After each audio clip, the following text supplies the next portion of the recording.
Deer guys, আমি এখন আসছি হচ্ছে কেপিএম কর্ণফুলী পেপার মিল। এখানে বিভিন্ন আবাসিক ভবনে রাস্তাগুলো এইভাবে পাহাড়ের উপর দিয়ে উঠে গেছে, অনেক সুন্দর। দেখেন, মনে হচ্ছে একটা বিদেশি কোনো সিনারি।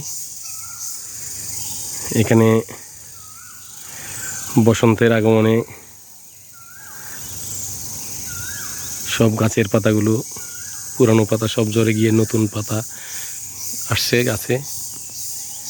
সারিবদ্ধভাবে সব মেহগনি গাছ, বিভিন্ন বনজ গাছ আছে। তার পাতাগুলো একবার চাদর বিছিয়ে দিছে। হ্যাঁ, সব এগুলো পাতা পাতা এই যে পাতাগুলো দেখেন।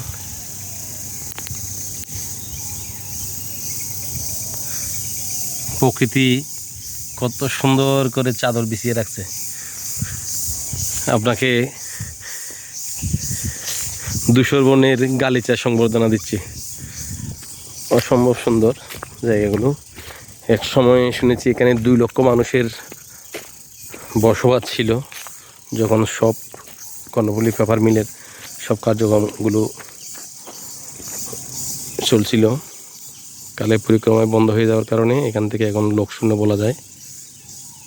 আবার নতুন করে নাকি এখানে বিভিন্ন প্রজেক্ট চালু হবে, 6টা ইউনিট চালু হবে। অনেক সুন্দর।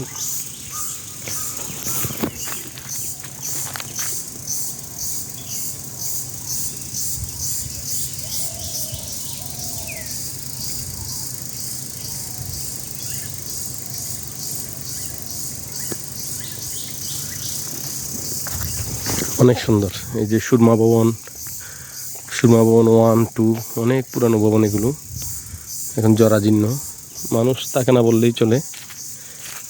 এখানে পাহাড়ের উপর ওঠার অনেক সুন্দর সিঁড়ি দিয়ে দেখেন। তুমি উপরে গিয়ে ওখানে বাংলো আছে, বিভিন্ন অফিসারদের বাংলো। এটা একদম স্বয়ংসম্পূর্ণ। এখানে সিনেমা হল থেকে শুরু করে স্কুল, কলেজ সবই পরিপূর্ণ। এটার আয়তন তো বিশাল। আমার মনে হয় পুরা পরিধিতে মিনিমাম 8-10 কিলোমিটার হবে। এত বড় একটা জায়গা। কীভাবে যে এইরকম একটা ইয়াকে ধ্বংস করে দিল একেবারে বলা হয় না। এই যে সামনে একটা স্কুলও আছে, কত সুন্দর দেখেন। এই যে স্কুল সবই আছে এখানে,